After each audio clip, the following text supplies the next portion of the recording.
All right, ladies and gentlemen, for the last assignment, this is going to be graphing functions. So if the first stuff, if or I'm sorry, first stuff, if the stuff in the second assignment didn't quite make sense, hopefully this will clear it up in a way that maybe you can go back and fix your mistakes or redo anything. Because I think this will make it very clear why you're doing what you're doing in assignment two. Okay, now this is going to look different because you're going to have a slideshow for this.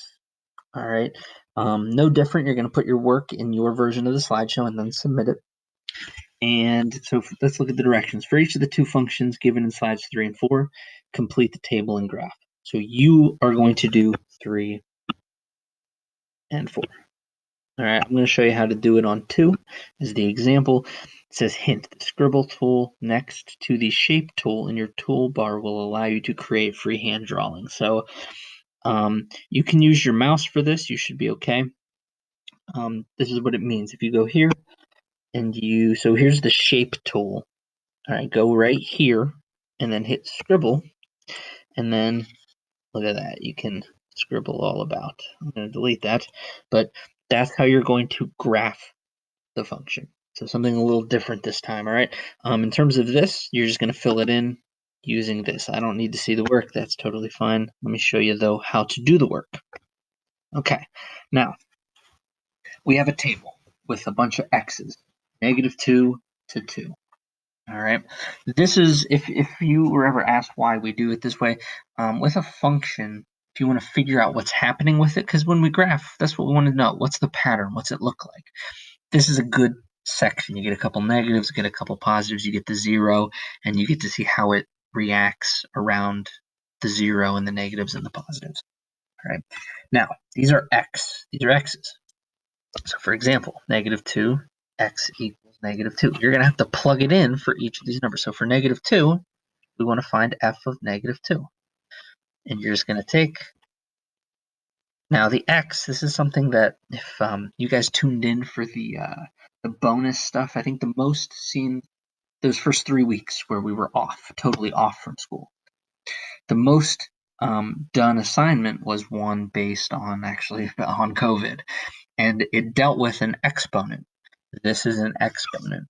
That means that the -2, when we plug it in and replace it, is the exponent. So it's saying 0.5 or 1/2 up to the -2. So you will need a calculator for this. All right, but it is 0.5 and then up to the exponent -2. And that is going to be 4. Oops, it's going to be 4. What that means is for the x of -2, 4. All right. And then you're going to do this, you're just going to repeat it for -1 and 0. So let me just show you f of -1, but then have this up to the -1. Plug it into the calculator, it's going to be 2. All right, plug it in for 0. F of 0, so 0.5 up to 0, the answer is 1. F of 1. And so you're just plugging in. You don't even have to write this out if you see what's happening here. If you don't, though, definitely write it out. This would be 1/2. And then 0.5 up to 2 is going to be, so this one would be 1/2 or 0.5. And then f of 2, 0.5 up to the 2 is going to equal 1. Actually, I'm going to make these. So this one would be 0.5. And then this one would be 0.25.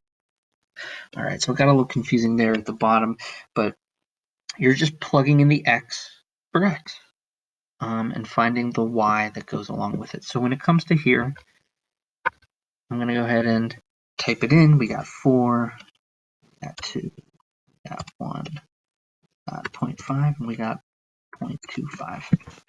So now, that all comes from the previous assignment, right? Where we were dealing with function notation. I'll just go back to something like that, where when we had a certain number we wanted to plug in, an x, we plugged in and we found the y. So that means that these represent points. -2, 4 is on our graph, -1, 2.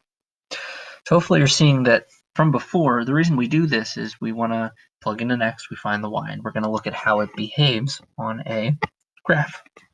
So what you're going to do is you're going to enter the scribble mode. So hit that, go down to scribble, and we're going to put these on our graph. So -2, 4, -2, and then up to 4. Do your best with your mouse just to put some kind of point. -2, 4. It's not going to be perfect. It's not going to be pretty. -1, 2, -1, 2. Oops, I left scribble mode. Just kind of do your best. 0, 1. So I guess you have to hit scribble every time you want to put a point on there. And 1, 1/2.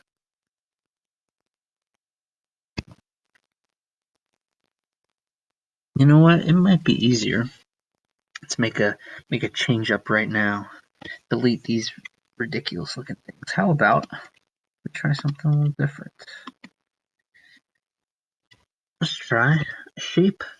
Let's go with a circle. So -2, 4, -2, 4, right about here. Make a little circle. There we go. I like that a little bit better. -1, 2.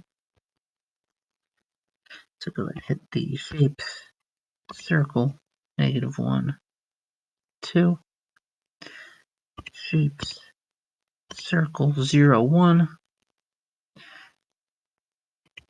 shapes, circle, 1 and 1/2, so like right there, shapes, circle, 2, 1/4. So, all right. So you can see, this is, first of all, that's not perfect, but that's okay.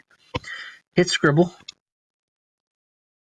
and you're going to connect those dots. Now you can see it's starting high. Come on, there we go. It's starting high and it's coming through like this. Starting high and coming through like that.